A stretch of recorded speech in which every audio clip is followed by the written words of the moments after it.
Amazing. Can I just say that? It's stunning. It just at the beginning you think it's a one time life experience, and then you say no, that's something that I wanna do all my life. And I think it's amazing. It's really hard. It's amazing, especially where we come from, just to come and to come from a hard place and do something out of nothing and just put it out in the world. And I'm use that same example now because I'm in New York. I would have known nothing. Honestly, I would have known nothing about African Americans. I would have known nothing, which is the culture that changed my life somehow. I would have known nothing if it wasn't for this guy called Tupac. If it wasn't for this guy called Biggie, or I've seen the photo of Common Sense over there. So I would have known nothing without these guys. So I feel somehow that it's an honor for me to have that opportunity and privilege to come and expose my culture to the same people who exposed me to their culture.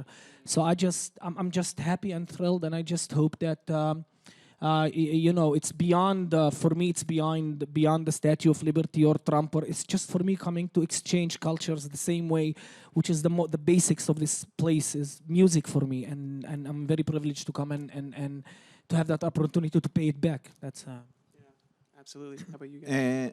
I feel that for us in this time to be here, it's even different than before, because we grew up, we try to do high art. It's very important because we claim that high art is a mean of resistance, because it doesn't mean that activists just have to do things that look bad, the opposite. But we are part, we feel it's almost like a film that part of this new resistance.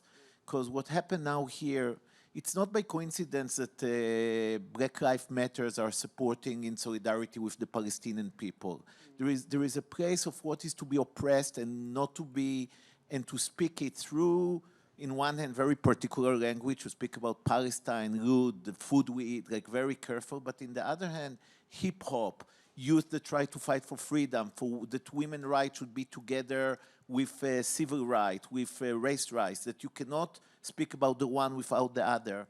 And showing it on big screen, it's not only this was the issue, seeing it in first time in Berlin, when 1,000 people in the audience, it's a very unique moment because it's first time Tamer and me, when we're all sitting there, and I had this surprise there for him that I dedicate the film to my mom and his father. My mom was the biggest civil rights fighter in Israel, really an amazing woman, and his father... not as an activist, but as part of the government. She was in a while, but she fought for gay rights in Israel before they knew they are gays. Then she fought for the Palestinian when she was really, and the whole women rights discourse. And Tamer's father that I met in this day when I came, is really amazing person because we grew up there, they grew up in the really hard ghetto, the drugs and the fighting and the shooting, and Tamer really lost friends in drug wars.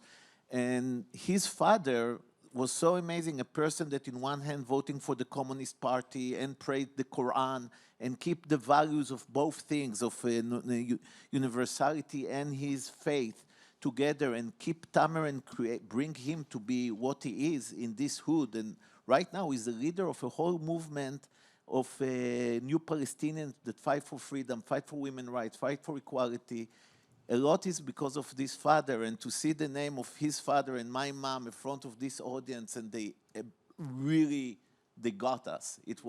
There is a reason why we got the prize. It was really the prize of the people, of this place that we felt connected, that we're offering something that people want to hear.